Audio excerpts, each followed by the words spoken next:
వేదిక మీద ఉన్న గౌరవ సభ్యులైనటువంటి విశ్వనాథరావుపేట పంచాయతీ సర్పంచి మంజులమ్మ గారికి మరియు పద్మజ స్కూలు కరస్పాండెంట్ మరియు ప్రిన్సిపల్ గారు అయినటువంటి విజయలక్ష్మి మేడం గారికి మరియు నెల్లూరు నుంచి విచ్చేసినటువంటి గడ్డం నాగరాజు కానిస్టేబుల్ గారికి అందరికీ జై భీములు.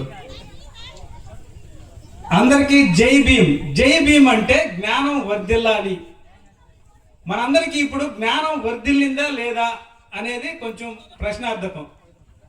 మనం జ్ఞానం వర్ధిల్లబట్టే ఈరోజు 75 సంవత్సరాల క్రిందట భారత రాజ్యాంగ నిర్మాత అయినటువంటి డాక్టర్ బిఆర్ అంబేద్కర్ గారు రాసిచ్చినటువంటి రాజ్యాంగ ఫలితంగా ఈరోజు రాజ్యాంగ ఫలాలు అనుభవించిన వారందరూ కూడా మేము ఈ రాజ్యాంగ ఫలాలు అనుభవించాం కాబట్టి ఈ రాజ్యాంగం రాసినటువంటి అంబేద్కర్ని మనం గౌరవించుకోవాలి అని ఈరోజు 75 సంవత్సరాలు మనకి రాజ్యాంగం రాసించి అయినప్పటికీ ప్రతి గ్రామంలో కూడా ప్రతి ఊర్లో కూడా అంబేద్కర్ గారికి జయంతి వేడుకలు ఘనంగా మనం నిర్వహించుకోవడం జరుగుతుంది.